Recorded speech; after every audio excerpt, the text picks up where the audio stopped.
It's my birthday.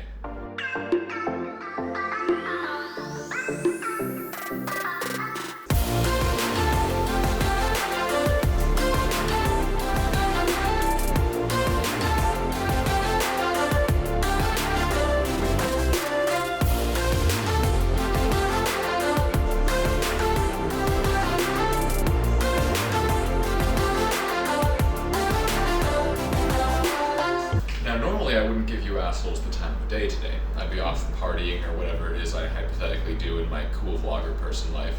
But I'm still stuck inside for the moment, so let's learn something. I've been cooking a lot recently and having a lot of fun trying new recipes that I had never thought of actually making myself before. And what better way to celebrate a solitary birthday than making oneself a cake, right? Wrong. Birthday cakes are for other people to make.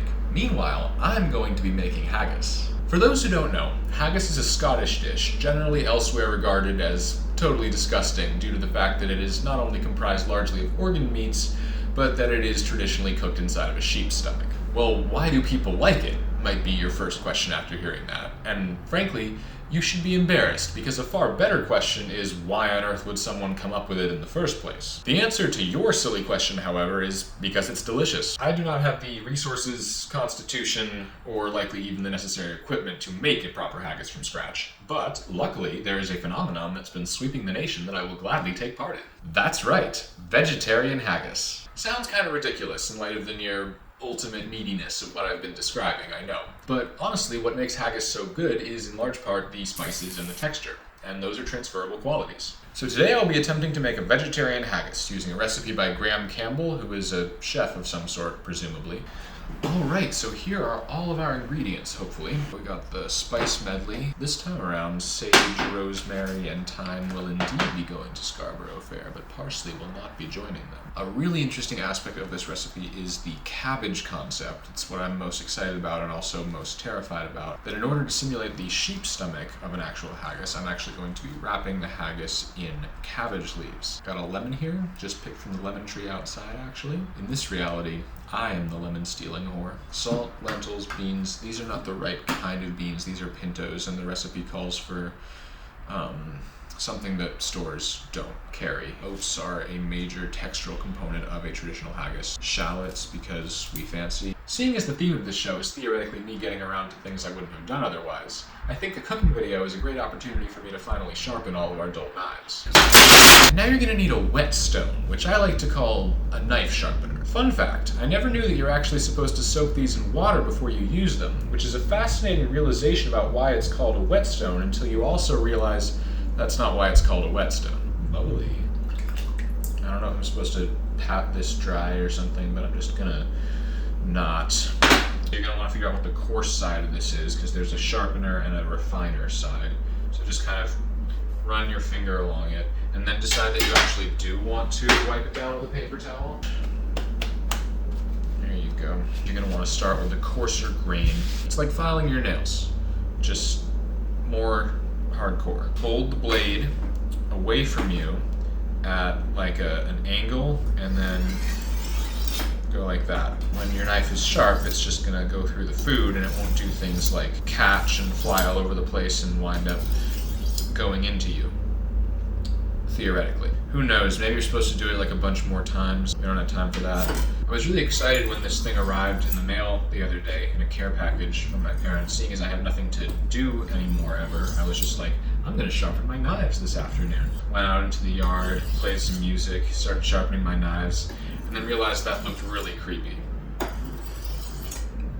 So I stopped. This is fucked. Alright, now it's time to actually make this thing. A super fun, by which I mean super not fun aspect of this, is that the recipe is British, which makes sense, and so is going to use actual logical scientific measurements, and my American brain is really not set up to handle anything logical. So this is going to take some weird sides of the measuring cup that I'm not used to using. I'm going to get to work listening to a combination of bagpipe music and the Proclaimers. Y'all wanted more time lapses? You're going to get them. Okay, it looks like the knife is still not quite as sharp as I'd like, so in the interest of time, we'll just... Oh shit, looks like that takes some practice.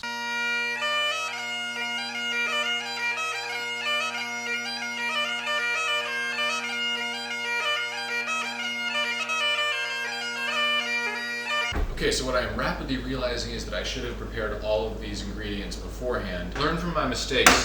Where did the carrots go? 3 carrots, peeled and grated. Except in our situation, it's just grated. Okay, now that that's done with, we'll see what's next. I don't think I'm bleeding anymore. 80 grams of lentils. Okay.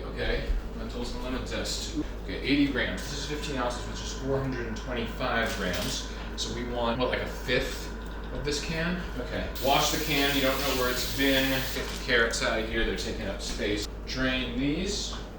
Use your hand. So 80 grams. We're just gonna eyeball. We say that's about a fifth of the can. Stir it around. 1 lemon juice and zest. Oh shit, the vegetable stock. Fuck. We need to make vegetable stock. I totally forgot about this. Okay, it calls for 500 milliliters. Use a little bit more because some of it's gonna boil off. Grab a lid. Does this fit? Close enough. Zest. Lemon in the meantime. Okay, cut it in half. Remember that you need to zest it. Remember to actually get the zest because it's all stuck. Now you want to juice the lemon. Squeeze that in there. Use a fork to kind of pulverize to get the most out of it. I mean, obviously the way to get the most out of it is to get yourself a juicer, but I better not have been a seed. Oh gosh. And now we get to be paranoid forever. Now is the moment you realize that you know that the equivalent for using bouillon for your soup stock is 1 teaspoon to 1 cup of water, but you're using 500 milliliters, and now you have to figure out how many teaspoons that's gonna be. Okay, it's kind of like 2 cups. It's a little bit more than 2 cups. Oh gosh. Cover the pan and simmer. Big lid? Anyone? Anywhere? That'll work just fine. Everything's coming together. Alright, so while we're waiting for that to boil, we need to pulse the oats in a blender. What's this? Why is this here? 50 grams. 50 grams of porridge oats. How we measure grams? 15 ounces, which is 425 grams. Let's look it up. It's boiling. Fuck. A little bit more than 2 teaspoons. That's what we decided on, right? They're up here. 1 Mississippi. Cool. 50 grams. We're looking it up. 1/4 of a cup is 50 grams. You heard it here first. Oh, it's not plugged in. That's breadcrumbing. That looks like stock. And the metal's hot. Don't touch the metal. This is what this mitt is for. Why do we make pans like this? Oh boy. Smells like Christmas. Yep, that was about the right amount. I don't really know what simmering is, to be quite honest with you. It's not boiling. I feel like maybe there's a little bit of action on top. Don't touch this. While that's simmering, it's time for a word from our sponsor. This video was sponsored by me, Noah Shearer. Noah Shearer is a filmmaker, musician, and generally cool person who everyone should have in their life.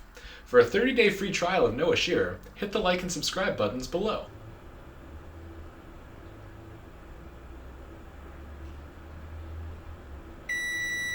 And we're back. All right, that's still really bubbly. Theoretically, we're gonna absorb the rest of it with these oats. Whee! This may take a whole lot of simmering, to be honest. In the meantime, I'm going to prepare, seeing as preparation is the thing that we realized we should be doing better. Remove the core of the cabbage. That's a thing we can probably do. This is gonna be quite a learning experience. 1, 2, 3, efficiency. Efficiency is the biggest thing that we're learning about in this process. While that's still simmering, and it may continue to do so forever, I'm going to extract these egg yolks. I had never separated egg yolks from egg whites before, but I hear that what you're supposed to do is crack it in half and pour the yolk back and forth. This is going to be fun because the eggs that we're using are attached to the carton because of slight breaks. Not super stoked about that. They smell fine, so I don't think that the membrane was actually punctured. Open that up entirely, keeping the yolk inside. And just sort of wibbly wobbly. The yolk is definitely broken. We still got the egg white out of there. And now, it's got its own little container. Put it somewhere nice. Make sure you don't hit it. 1 more. Oh no. Here we go. Oh dear. So we got half the eggshell. Here's what you're gonna wanna do. We're learning all sorts of things today. Take all the eggs, handle them carefully. They are clearly fragile, much like myself. We are doing this so that we can pick up and tilt the carton without further harming the other eggs. Yep, this is going great. Nothing wrong with this process here. There goes the yolk. This one smells fine too, don't worry, that's the system that we're using. Oh gosh, this is the worst culinary thing that I have ever taken part in. And set that by its friend. No, do not tilt. Okay, it's balanced. Perfectly balanced. As some things should be. Starting to look like a solid substance rather than a stew. 300 grams of these, so most of the can. This water is boiling for the cabbage leaves. Pinch of salt. This is obligatory. 3 tablespoons of rosemary. Already chopped, because we are #thinking ahead. 3 tablespoons of thyme. Ah, it's gonna be so much time. I think we need 1 tablespoon of dried sage. Yes, we do. Oh god, right in the egg, right in the yolk. That was the good yolk too. Good is a relative term. I don't know which spoon is which at this point. It's actually a lot easier to mix with one. Okay, now we are supposed to turn the heat off. Add the egg yolks. Goddamn egg yolks. It's a good thing they didn't need to be unbroken or something. Passing the yolk back and forth thing actually worked very well, aside from the rest of the situation. It looks a little like haggis. It's definitely chaotic enough.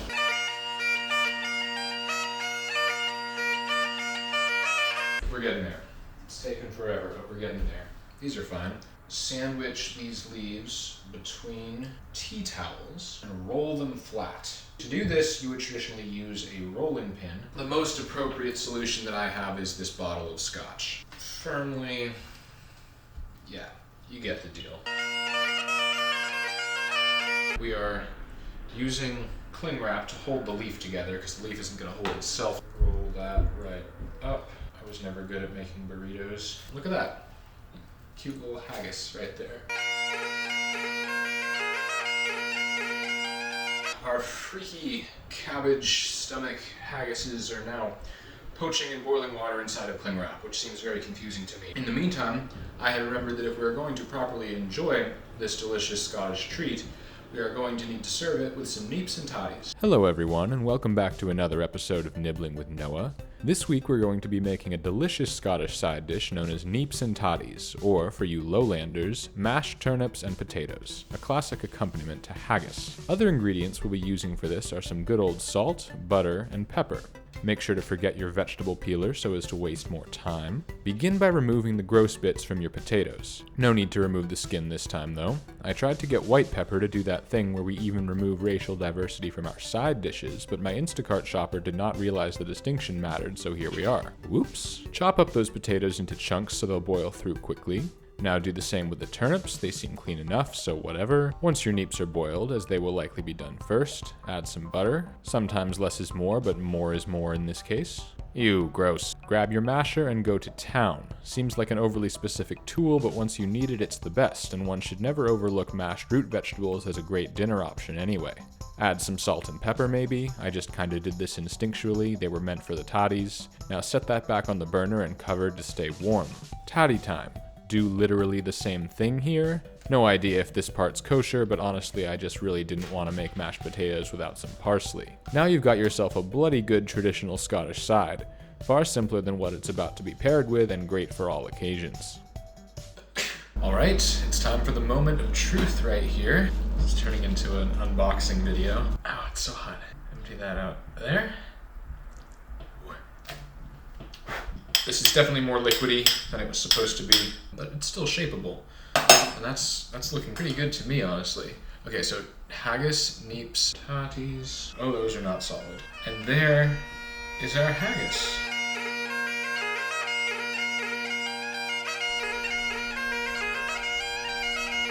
And keep in mind, haggis is best enjoyed with a good scotch. I don't know if this is a good scotch. I really don't have enough perspective on scotch to be able to make that determination.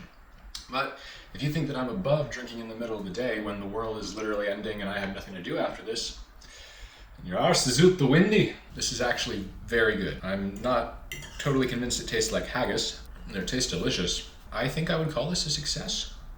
Oh, this is the part where I'm supposed to wrap up the video. Bye.